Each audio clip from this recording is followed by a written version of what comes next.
विभज्यवाद YouTube channel में आपका स्वागत है। Welcome to विभज्यवाद। विभज्यवाद में सभी सत्पुरुषों का स्वागत है। आए आज रट्ठपाल सूत्र को प्रकाशित करेंगे।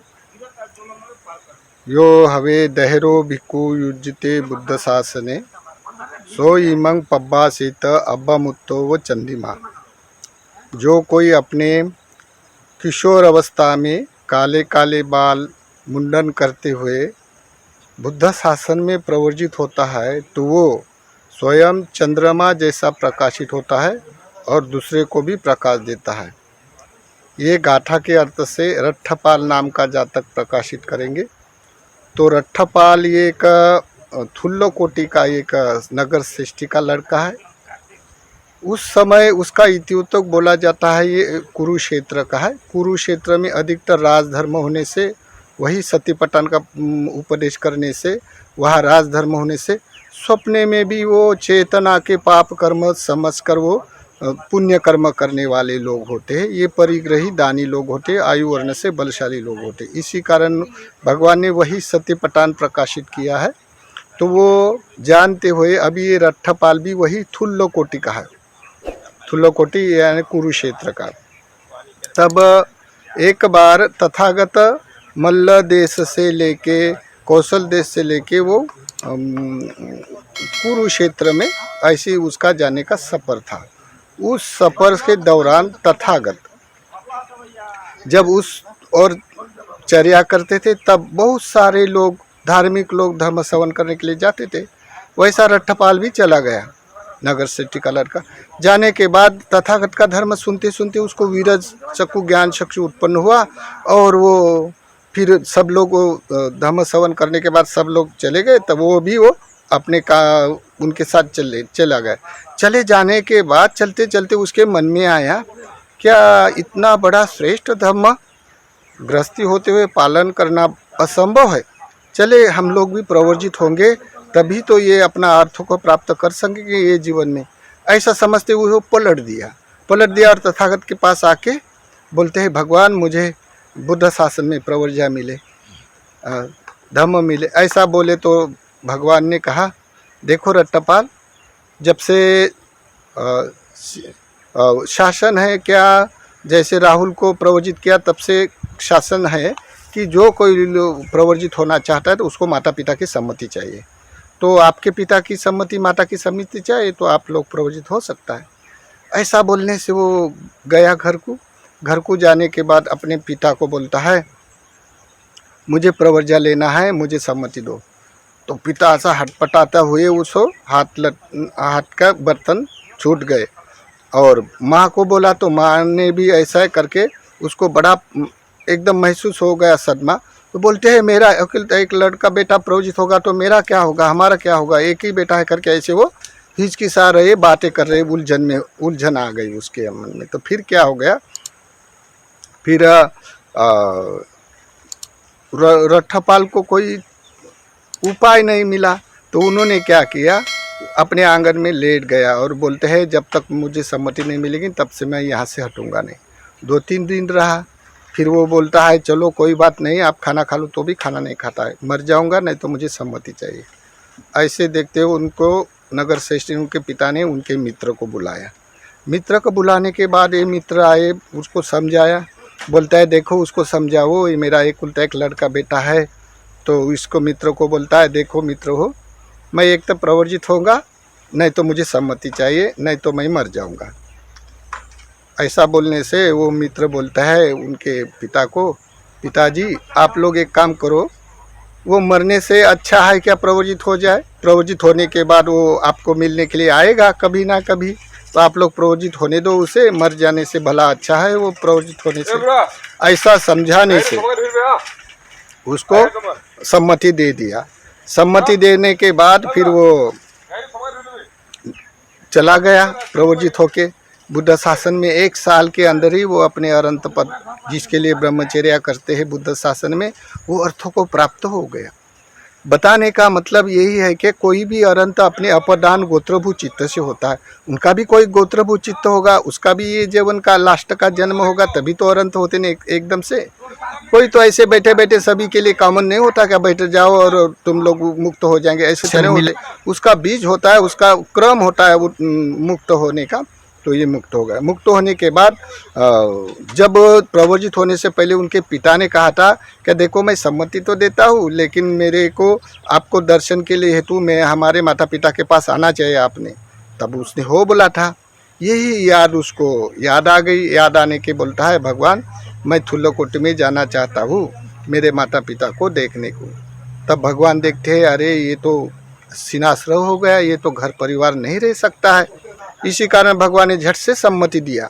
सम्मति दिया तो लट्ठपाल आ गया अपने गांव तक, चारिका करते करते आ गया। आने के बाद उसको अपने गांव में पातर चीवर लेके अपने घर में जाके खड़ा रहा। खड़ा रहने से उसका पिताजी कंघी कर रहा था।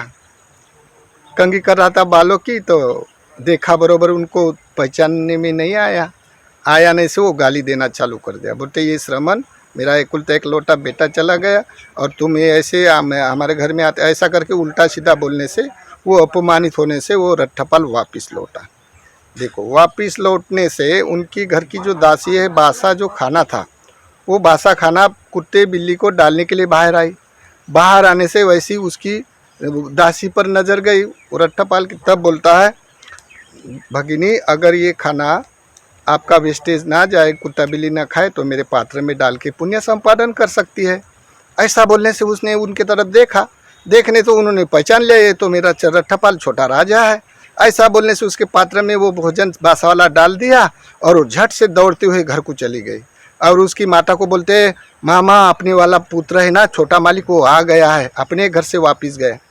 तो वो माँ को इतना हर्ष उल्लास होके बोलते देखो अगर ये सत्य बात होगी ना तो आपको मैं दासी से मुक्त करवा दूंगी और मेरी भगिनी जैसी रहेंगी आप लोग के घर में। ऐसा करके उस आश्वासन दिया। दोनों तीनों लोग एकदम से उसको देखने के लिए छटपटा रहे, किधर है, कहाँ गया, किधर गए। ऐसा देखते देखते एक दीवार के पास पेड़ के तले वो जो बासा दिया खाना खा रहा।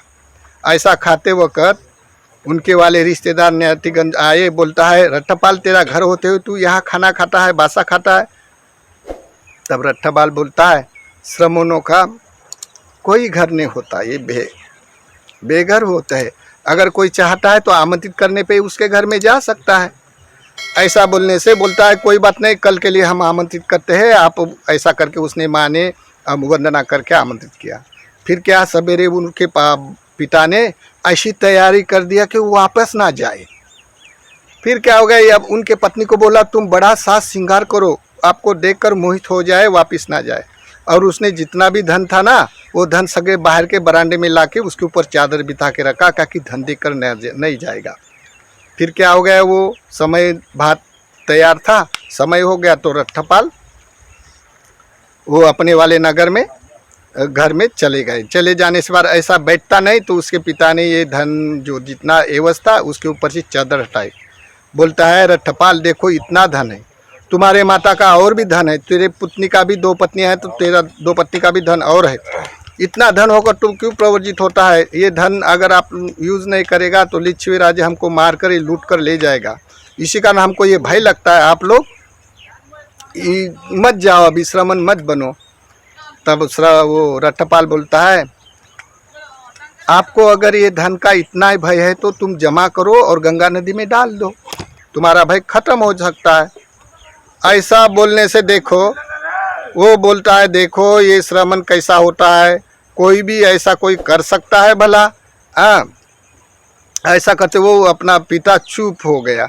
फिर उसके 2 पत्नियां था, वो आया श्रृंगार करते हुए बोलते हैं महानुभाव स्वामी ये हमारे जैसे वहाँ बहुत सारे अप्सरा यहाँ होते हैं।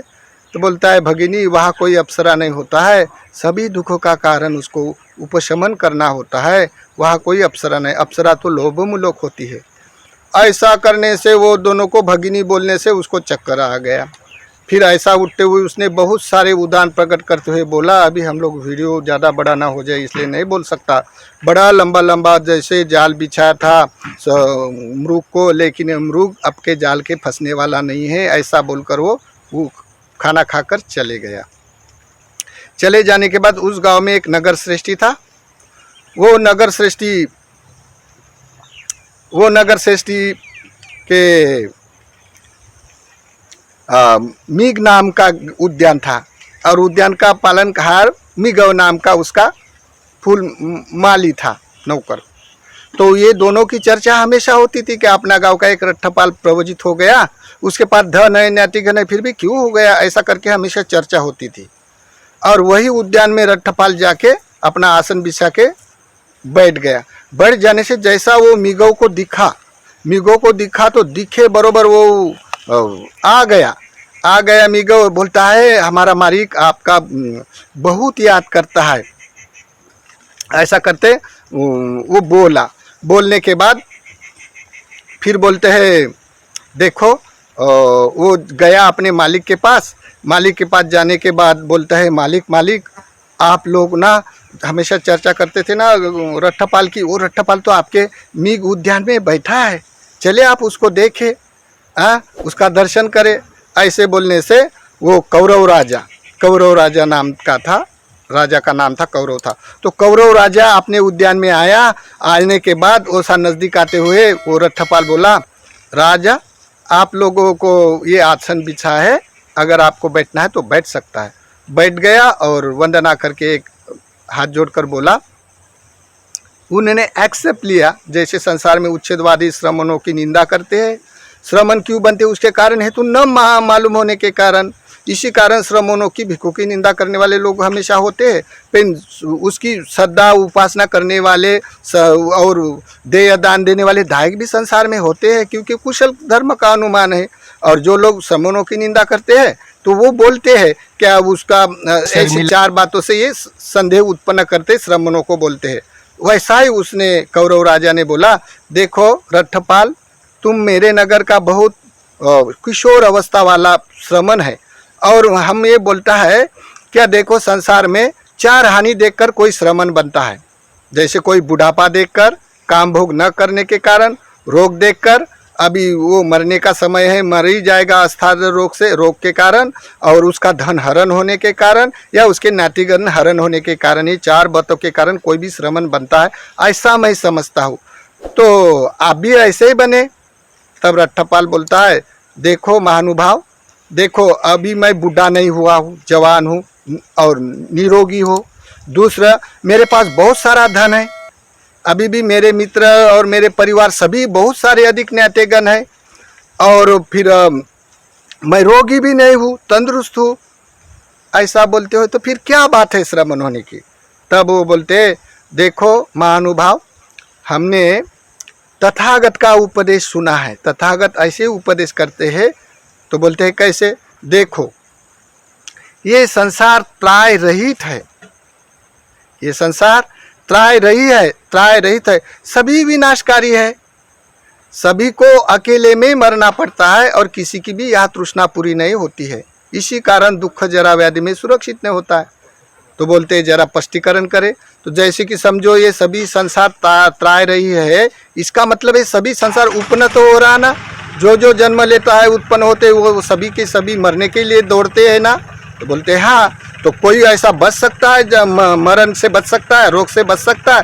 तो बोलते नहीं है। तो किसी सत्पुरुष ने ऐसे आश्वासन दे चुके हैं क्या तुम लोग सुरक्षित है करके जाति जरा मरण से। तो बोलते कोई ऐसी सत्पुरुष ने आश्वासन नहीं दिया है। फिर बोलते तो देखो संसार ये उत्पन्न हो रहा है, इसी कारण कोई सुरक्षित नहीं त्राय रहित है। दूसरा संसार विनाशकारी है। तो बोलते कैसे, कौरव राजा बोलते कैसे। तो देखो आप लोग जब जवान थे, हट्टा खट्टा थे, तो आपकी सोच बहुत अलग थी, तुम दौड़ भाग करते थे राज्य जीतने के लिए, धन जमा करने के लिए। अभी आप बूढ़ा हो गया, बूढ़ा हो जाने से जर्जर हो गया तो विनाश हो रहा ना आपका। तो हो बोलते अभी आप रोग हो जाएंगे, हो तो बोलते हो फिर मर जाएंगे तो विनाश हो जाएंगे ना। तो बोलते ये तो बात सही है। बोलते अकेले में सबको छोड़ के अकेले में मरना पड़ता है। तब बोलते राजा देखो कौरव महानुभाव, देखो आपने बहुत सारा धन जमा कर लिया, और आपके बहुत सारे पुत्र है, बहुत सारे न्यातेगण है, प्रिय मना पे है ना सबके सभी, उसको छोड़ना चाहते तुम लोग नहीं ना बाबा। बोलते उसको तो नहीं छोड़ना चाहते। तो फिर आप लोग नहीं छोड़ना चाहने पर भी एक दिन मर जाओगे क्या नहीं जाओगे? अकेले में मरना पड़ेगा क्या नहीं पड़ेगा? क्या आपके सभी रिश्तेदार आपके साथ आएंगे क्या नहीं आएंगे? तो बोलता है मेरे रिश्तेदार तो वहाँ कोई नहीं आएंगे और मुझे अकेला ही मरना पड़ता है। तो यही दुख का कारण है, क्योंकि विनाशकारी होने से, बूढ़ा होने से बहुत दुख झेलता है मनुष्य, और विवेक होने से सोच सकता है दुख से निवारण के लिए। फिर बोलता है ये चौथा बताओ, ये आशा तृष्णा सभी की कैसी पूरी नहीं होती? तो बोलते हैं देखो महानुभाव रट्टपाल बोलते हैं, देखो तुम जब जवान थे, यंग थे, तो आप बड़े बड़े राज्य में चढ़ाई करते थे और धन इकट्ठा करते थे, सत्ता जमाते थे। अभी तो आप बूढ़ा हो, अभी कर नहीं सकता है। तो बोलते नहीं, अगर किसी ने आपको बोल दिया क्या राजा राजा वो एक बहुत छोटा देश है, वहाँ सैनिक भी नहीं, चलो वो हम लोग जीत लेंगे, तो तुम नहीं नहीं अब मैं जाऊँगा, ऐसा बोलेगा? नहीं ना बोलते रट्टपाल, मैं तो अभी नहीं, छोटा देश है और कोई सैनिक नहीं, तो मैं तो चला जाऊंगा और अपनी सत्ता कमाऊंगा। तो आपकी इच्छा बाकी है ना? और ऐसा बोलने से हाँ बोलते इच्छा तो बाकी रहती है। ऐसा बोलने से बड़ा भाविश हुआ। भाविश हो जाने से उन्होंने, कौरव राजा ने बहुत सारा धन दान दे दिया, और दान देकर बद्दू विहारी बांध कर श्रमणों को 4 निश्र का दान देकर दायट बना। दायट बनने के बाद धर्म सवेग होकर वो मार्गगामी हो गया। देखो ये बात रट्टपाल की यहाँ तक की ऐसी है, समझाने का मतलब होता है कि जिसका कोई काल भरता है वही मार्गगामी होता है। अगर कोई किसी का काल नहीं भरता तो प्राथमिक तो धर्म होते हैं शील परयति धर्म। अगर परयति धर्म है तो समाधि के धर्म हो जाते। लेकिन कोई बोलेगा नहीं ना मैं विपස්සना किया है और मैं मुक्त होऊंगा, तो ऐसा सरासरी सब के लिए झूठी हो जाता, क्योंकि मार्गगामी लोग विशेष होता है और विशेष पा लेता है। जब उसका मार्ग का समय होता है तो कैसा ऐसा टेक्निक से शिक्षा लेना भी नहीं पड़ता। जब आता है तब कोई धर्म श्रवण करते करते या नाम सुनते सुनते उसकी पारमी पूरी करते अनंत हो जाता है। इसी कारण बोला गया है यु बुद्ध शासन में यो हवे दहरो भिक्खु युज्यते बुद्ध शासने वो इमंग पब्बा से अब मुत्तोम चंदिमा। जैसा कोई श्रमण चंद्रमा की अपने किशोर अवस्था में काले बाल उच्छेद करते हुए अपने वाला श्रम बुद्ध शासन में प्रवजित होता है, तो वो चंद्रमा की तरह प्रकाशित होता है और दूसरे को भी प्रकाश देने वाला होता है। इसी तरह वो जो भी श्रमण होता है पहले अपने कलेश दूर करता है, और जो भी संसार के दुखियारे लोग होते हैं, सभी दुख से पीड़ित होते, जाति जरा संसार सुरक्षित नहीं होने से उसको सुरक्षिता प्रदान करने के लिए उपदेश करते, अपना उर्वरित जो जीवन होता है अनुपाधि से निर्वाण तक प्रचार करते। इसी कारण आज तक बुद्ध शासन भिक्षु संघ के प्रचारों से अन्य अन्य राष्ट्र में है, और यहाँ तक बुद्ध शासन भिक्षु लोगों ने अधिक लाया है।